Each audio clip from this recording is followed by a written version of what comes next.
rimé Kagame, le président rwandais, et Croix-Gamé. Oui, j'en parle, c'est assez brutal, c'est assez violent, mais j'ai trouvé que c'était la meilleure façon d'attirer l'attention sur ce qui se passe au Congo maintenant depuis 30 ans, notamment à l'Est, dans le Kivu. On parle de plusieurs millions de morts. J'ai même pas envie de donner le chiffre, parce qu'à l'heure où on parle, il y a encore des coups de feu, il y a des femmes violées, il y a des enfants massacrés. Ça se passe à l'Est du Congo, notamment pour l'or, le coltan et tout ce qu'on connaît. Et le Rwanda a une grande part de responsabilité là-dedans. Donc j'ai voulu attirer l'attention avec ma musique, dans mon album, vu qu'aucun média va m'inviter pour parler de ça ou quoi que ce soit. Donc j'en parle dans mon album. Ben là, c'est fait. Voilà. Et le message est passé. Dans votre album, juste après...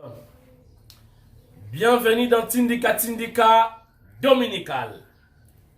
Certainement, une semaine passée déjà. Donc, nous avons qui invisible. Na monalité na bilili, c'est lié na ba programme nangai agenda est un peu chargé relativement à la session. Donc non, c'est la première session. La semaine prochaine, na début à examen, ils ont aussi là. Donc si Dieu le veut, quand on a mois de décembre avant tout comme le mois de janvier, na obtenir mon diplôme et licence en sciences politiques, chers internautes. En tout cas, moi, bah, excuse et ça l'a bien, na absence, n'engue te coutenité pendant toute une semaine. Voilà, on est dimanche, tout échangé, tout sur la mouké marabetali actualité, et ça l'a bien, c'est notre devoir. Na robanda émission na Sangwa Mawa, c'est lié à la disparition, il y a une icône. Artiste et musicien, auteur, compositeur, danseuse, chanteuse, coach, et j'en passe. Donc, il s'agit bel et bien de Mamou National Tchalamwana qui vient de nous quitter. C'était aussi lié à l'état de santé, qui déjà dans la problème Missou, et puis il y a beaucoup fait la grand frère Naye, qui est vraiment attristé, qui est vraiment très touché. Je ne sais pas si Yangonde et Sali qui est Mamou National Nanzele Aliwa, mais pour vous informer, voulais-je dire, nous autres Naye, ils allaient garder la mort et l'hôpital du cinquantenaire en attendant les programmes, mais coïncidé ma baie parce que déjà le peuple congolais et les Kinois en particulier attendaient la sortie. Pour notre obsèque, il y a Verkis qui a Mwangana, alias VV. Et voilà, dans le Bakundi VVT, déjà, Makamopé, Banaki, déjà, Maramambongo, vous voyez, ceux qui artistes et musiciens Koufi na Congo, et comme une affaire d'argent. À la place, l'artiste va soutenir famille, Bana, Yamowei, et comme regarder COP. Naoki kombo moko ezanga katela ba matanga adrisha tipo tipo. Naoki kombo na ye. Donc ye kombo na ye bimara ba matanga.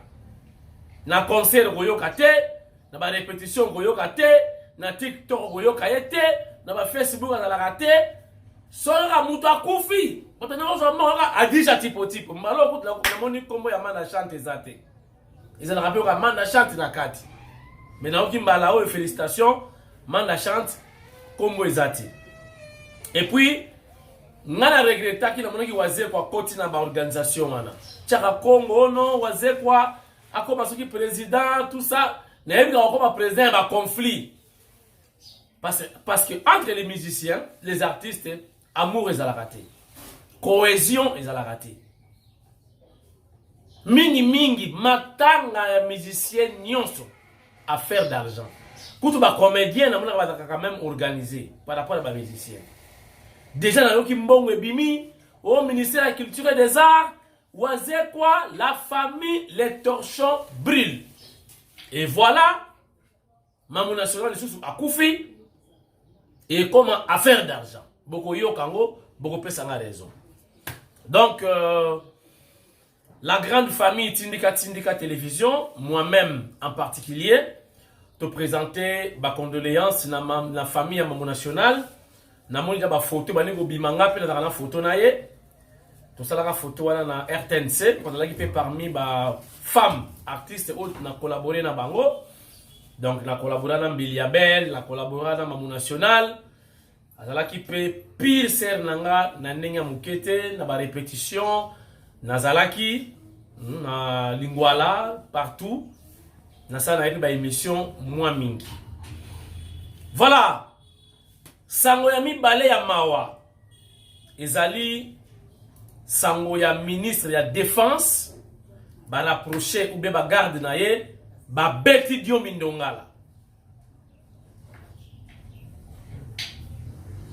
Je vous dis na boyi kocha mungwa mingi na pilipili pe bokolo bakana na Kongo Diomi ala mutu na biso ya Congo central yango na kocha pilipili na mungwa. Je me réserve mais ce n'est pas bon.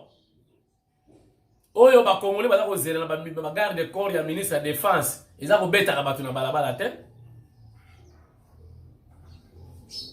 Ba ko zela ba garde wana ni bo sotaka wana na tongo soki boye bo kota ne bo sotaka ba kene bo soter na Bunagana. Allez sauter là-bas 5h du matin ou 4h bo kiti ba kwa kiti na hélicoptère bo kiti bo kaki Rwanda pa bo récupérer Bunagana. Et no ya ko beta ka batu na balabala. Wana ya musala binote. Na kisasa ministre de défense ba osaleni. Bosi boyo ba attaquer ministre mo ko ministre en fonction ba attaquer. Bosa akati ka bosa. Awa Al-Qaïda ezalakati. Ministre ko tamula pe makolo ba osale pe rien. Boye bien noté. Siko boke beta notable ya ba Congo. Doyen ya ndenge wana. Ancien ministre, député national. Vous voyez que député, alors il est ministre. Maintenant, il y a des bêtises. Pour ceux qui font l'embouteillage, il y a des mais non! Ministre Azan est esclave, il y a peuple congolais. Il faut respecter le peuple congolais. Quand il y a député à l'équipe, il y a l'équipe, il y a la peine. Allez! Batoto zela Bunagana, tu peux récupérer. C'est ça! Il y a Robert qui va battre la balabala. Il y a monté. Bunagana, allez là-bas. Bino va rapprocher nous. On a beaucoup de sauter qu'on a Bunagana à 4h. Bo sauter, Toyo Kasango. Et tu peux mettre le maboko. Ko sauter, on a un cortège, on a tout ça dans besoin. Le 17 décembre, Oyo. Na cadre pe ya ko adorer l'Éternel, le Dieu tout-puissant, le créateur du ciel et de la terre, Jéhovah, Bissonion soto bengami le 17 na showbuzz. Nani azawana, mutabengi sibino comme on apôtre Jacques Chilombo Kambala, l'un des conseillers chefs de l'État. Azapé chantre, auteur-compositeur. Mike Flore, parmi les invités. Na José Nzita, Oya Beta Castille, Yaba Zulu. Arozalawana. Donc, vous avez un concert live show, na show buzz. Ils ont na commune ya Gombe. Non loin. On est dans Ngaliema. Je crois, Itex Africa. Je crois en Ngaliema. Mais Karamana Gombe, c'est en diagonale de l'ambassade de France. Dans la sorte de mouton, il y a Itex Africa. Donc, tous wana, pour moi, je suis Madame Bibi Chimouika Kozala. Madame Viviane Kozala. Patrick Congo, l'un des conseillers du chef de l'État Kozala. Donc, vous imaginez maintenant. Et venez vous allez n'engagez. Bon, et vous avez pas offert, mais apôtre a loué pe salle. Bon, vous avez un bon monnaie à salle. Tout ça à $10 ya pamba, ya bourri. Ils appellent dans le cadre il y a action de grâce. Vous sans ensemble merci. Au commission en décembre. soki yo koya na 100 dollars obina ofuta billet na nga na 100 dollars na kosombela 10 personnes billets. Gloire à Dieu. 16 heures tozawana. Ti bokolemba. Imaginez Dio, Mike Kalamai, comment dirais-je, José Nzita, na Mike Flore, voilà. Ce qu'on a eu moko apôtre Jacques. Je vous dis, Ekozala, Makala, et Mati Likolo, Poutoulou, et Tika Dinase, et Zala raté, Mekozala, les 17 Oyo. Voilà, chers internautes, mon konzambo kasola qui lobby, après ça qui ce qu'on appelle État de la nation, à s'adresser à la population pour n'akoye bisabino État, l'olenge, l'olenge moka ezaleli lelo oyo, ezalaka chaque année, dans le mois de décembre, mon konzamboka alobaka na peuple, na deux chambres, c'est-à-dire Sénat, na Assemblée nationale, à l'Obelaka, à ça résumé, il y a État, le lenge moka ezaleli. Nous avons qui en plein examen, tu relandaye, tu repères ça va détail, on a besoin de retenir, on a retenir, na émission, c'est à partir de mardi, parce que lobby lundi, nous allons continuer ma session. Banda chef de l'État, donc Fachi Beton, nanu apesa mbelate ki batu bakota armée. Donc basoda oyo ya kokuta na pouvoir, ils ont basoda bakota ka déjà armé, mais hier apesa ka ndingi sati. Mais apesi a lancé appel. Pourquoi? Parce que qui veut la paix prépare la guerre. Nala ko avouer to kotika laka kozala jamais en paix na Congo. Soki to préparer bitumbate. Bon mona kasoki mutazui moi mbongo asala kanini ache ba barbelé bakanga muibi soit azui ba sécurité bakona ba civil to ba militaire ba policier bakomo kengela ndako na. Pourquoi? Parce que ça va bien, ça va bijoux, ça va monsolo na ye, faut protéger yango parce que ba prédateur ba ko linga ba ya ko récupérer ba zwa biloko o ya na passer comme ya bango. Na yango ba sala kanini il faut ko protéger biloko wana. Donc lokola to na ba minerai, to na ba richesse, to na ba terre na biso dali arabe fertile. Pour l'élevage, plantation, tout ce que vous voulez, ils allaient favorables. Nayango, tout ça, ba maï, ba forêt, ba voisin, convoitise, et vous engagez. Ba voisin, ba ko attaquer biso to lingate. Et sur ce, il faut qu'on protège l'intégrité territoriale. Yango moni mo konzambo ka lancer message à Betty Bale. Et quoi il a tolo ya Christian Chiwewe a organisé. Et voilà, première équipe, Bassisi formation, 10 000. Donc 10 000 hommes.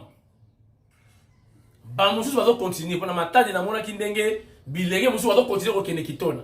Bah, je crois que la formation Mikolo. Donc après 10 000 hommes, certainement, il y aura encore 10 000 autres.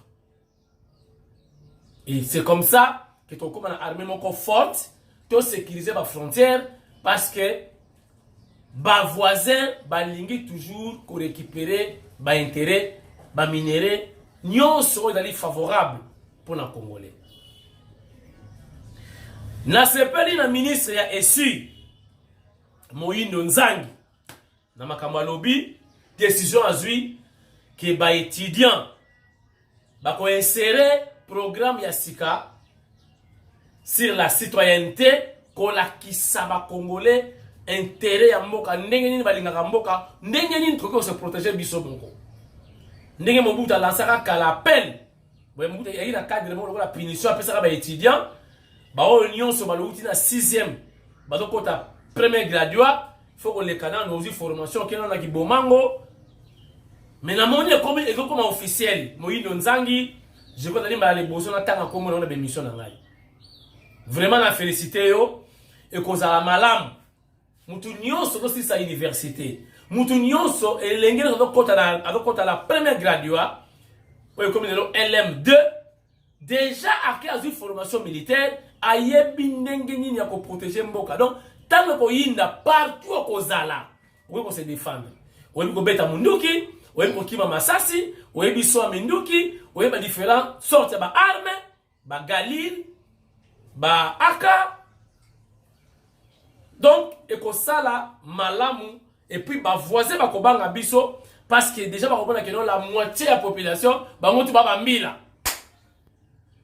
donc ndenge nyonso koyela okokutana na ba congolais oyo ba yebi ko protéger mboka na bango c'est vraiment intéressant na souhaita qui même son excellence Nana Manouani na Kiumba ministre près le président de la République le quoi yeba dali molakisi à soutenir à accompagner Moïndo Nzangi na ba démarche wana et que basala ba conférence na ba université nyonso to pe na ba école pour nous préparer surtout les finalistes qui après qu'on a un diplôme d'état faut les canaux en armée formation militaire ou va protéger mboka na yo moko partout au Kozala donc chapeau bas na ministre ya ici Moïndo Nzangi ou peut-être mba liboso na tangi comme dans mes émissions.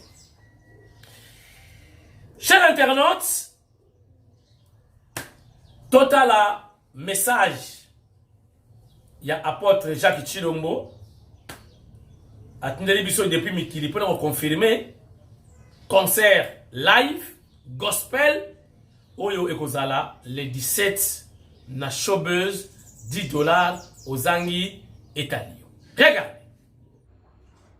Voilà donc le 17 décembre 2022, nous sommes encore avec vous live sur cette belle place là de showbuzz à Kinshasa.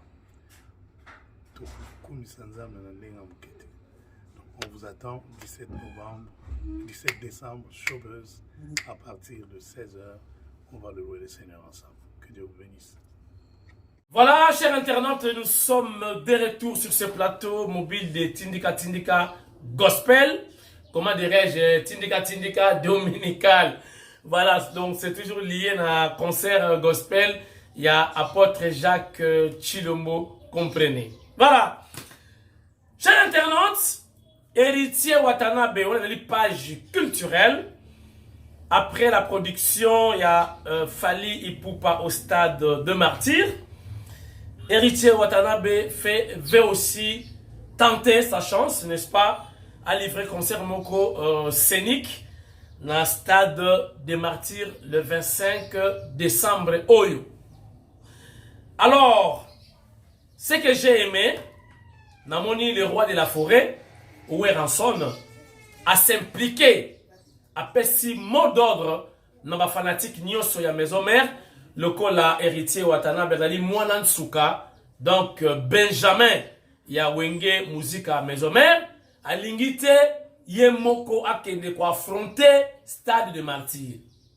Le kola wera ibi ba secret ya stade de martyr, namoni lelo ba papi les princes, ba porte-parole, ba fanatique, manzaka man koi, tout ce que vous voulez, ba proche ya Ranson, ba yeko prêter main forte na héritier Watanabe Mwanansuka ya wenge musique à maison mère pour réussir concert wana ya stade des martyrs. Donc félicitations, courage héritier Watanabe et puis j'ai dit chapeau bas na Ranson ali kotika mwana te achola yemoko na nzungu ma famille pour nzungu ma famille da kama sécurité et certainement esenga appui ya papa na ye a appuyé pour na événement ya stade des martyrs. Wana bana ya Ranson bakomi ko signer ba événement.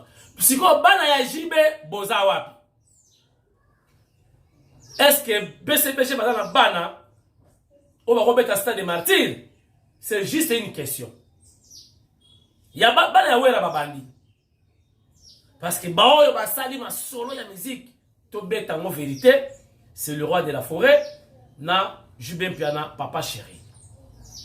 On va bouleverser l'histoire ya musique congolaise. Et voilà, bana ya wera, abani ko signer sikoyo Stade des Martyrs. Bikou les Bruns aux Awap. Chaingenge. Est-ce que Chaingenge sera signé le Stade des Martyrs à cause après appui à JB? Je ne sais pas. Bana ya JB Bozawap. Abraham Mignon. Ok, donc tu as poids. Il peut y avoir fallu pour pas. Signer Stade des Martyrs. Voilà, pas trop de commentaires. Kuna, ils ont la page, donc une information purement culturelle. Miba. Est-ce que Miba est zato Miba et Koufa? Miba. Est-ce que Miba existe toujours? Tozoyo kasango ya malonga te na Miba. Miba oyo ka mwasi ye monga chaki poids.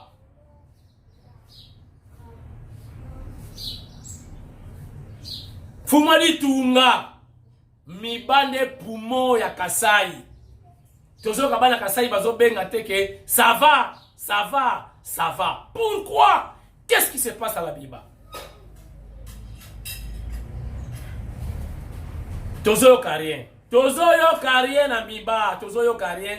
Et pourtant, relance c'est Salama. L'État s'appelle ça une partie à l'art. Qu'est-ce qui se passe à la Miba?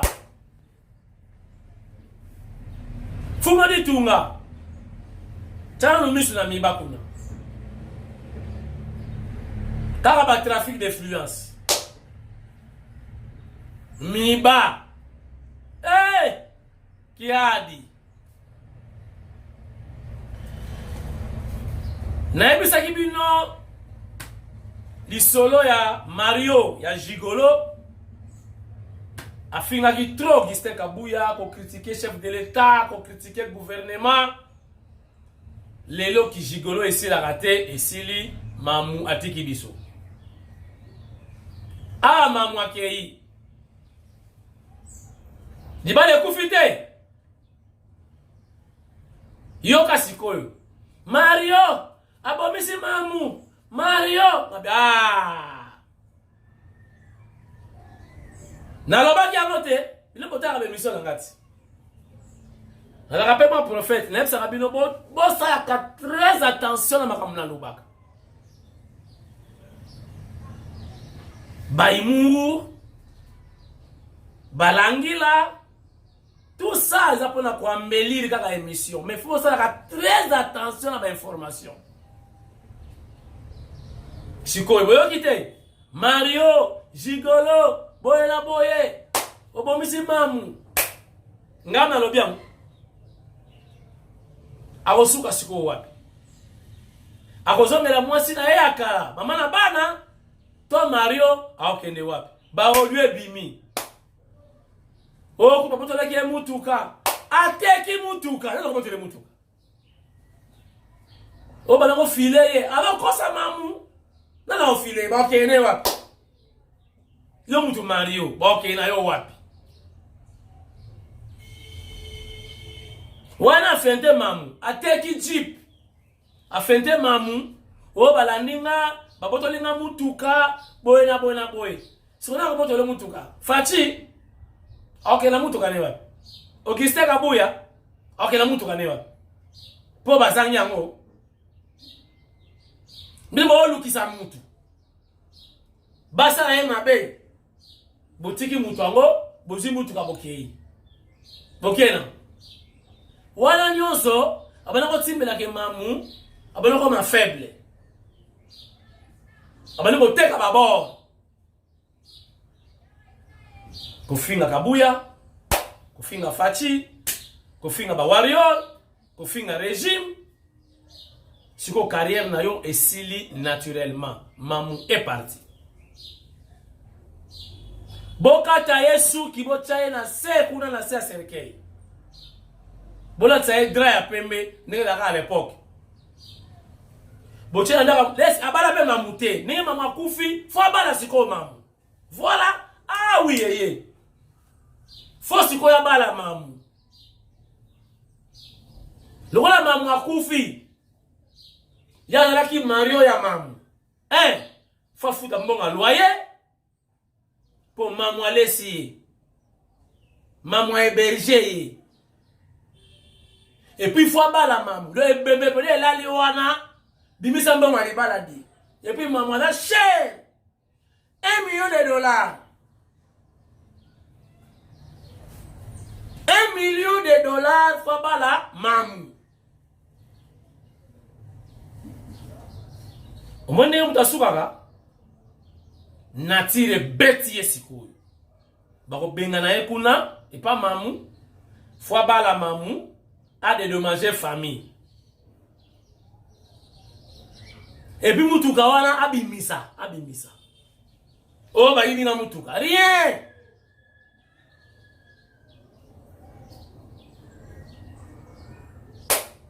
Oh papa na ba koloba c'est la fin d'un quelqu'un. Paix à son âme. C'est la fin d'un quelqu'un.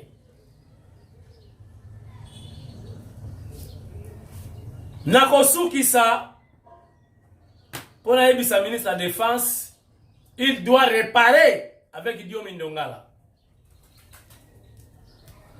Peuple Congo, le peuple moko docile. Mais il faut faire très attention à Matubalo Barati. Bisou to ba Congo mo to ba nkituka, to baluka mu Congo mo ngi mungala. Munuge toboka. Mais des vrais Congo, vrais ne Congo. Vrais ne Congo, quand on a immeuble à Makanisi. Alobati. Ma monamboa, ma fouille la kumbundu. Ministre de la Défense, faut qu'on répare Naba Congo. Jeunesse ya ne Congo, en colère contre eux. Beaucoup de Simba Dio Mindongala, bat ba onze la bagarre, ba kino sisa na Bunagana, ba benga na Rwanda. Quand on a vu le bête à Congo, boyebi impact ya ba Congo na histoire du Congo. Chef de l'État Yohan, a outi ko tala ba militaire na ye 10 000. Et après, a ko tala na ba bandi ba travaux en eau profonde. Ya port, ya banane. Boyebi impact ya port wana.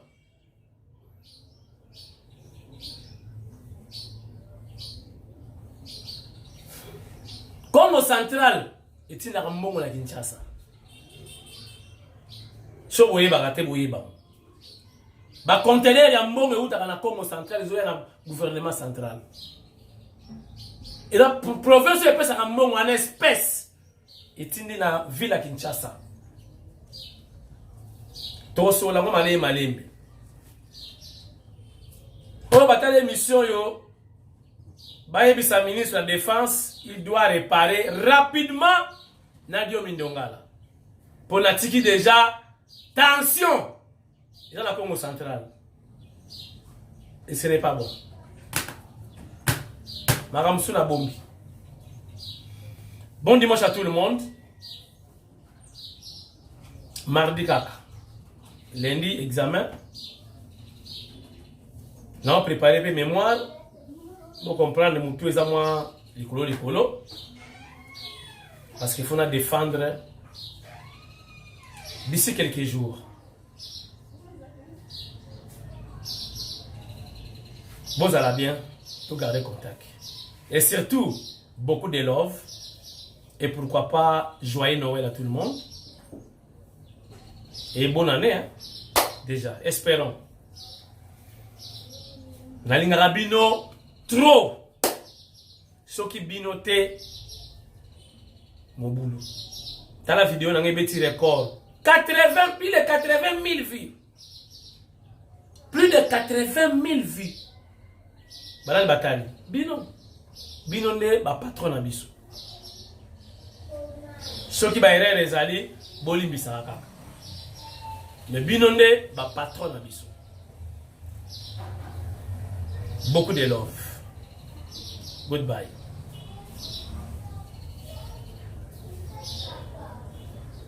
L'équipe directrice de l'ASBEL Journaliste est debout confirme la tenue ce mardi 13 décembre 2022 du sit-in au siège de l'Union européenne pour la lecture et le dépôt du mémo dans lequel l'ASBEL journaliste debout et son président national Yassem Mavungara condamnent l'inertie et la complicité de l'Union européenne dans la guerre dans l'Est de la République démocratique du Congo. Dans ces mémos, les journalistes condamnent également la position des États-Unis d'Amérique, de l'Union africaine et toutes les communautés des États africains dont la République démocratique du Congo est membre, de ne pas agir en faveur de la RDC alors longtemps agressée par le régime du président rwandais Paul Kagame. À cet effet, l'ASBEL, journaliste debout par le truchement de son président et coordonnateur Yassem Mavungara, invite tous les professionnels des médias à répondre activement à ce sit-in qui partira du siège de l'Union nationale de la presse du Congo (UNPC) pour citer devant l'immeuble de l'Ekiti BCDC,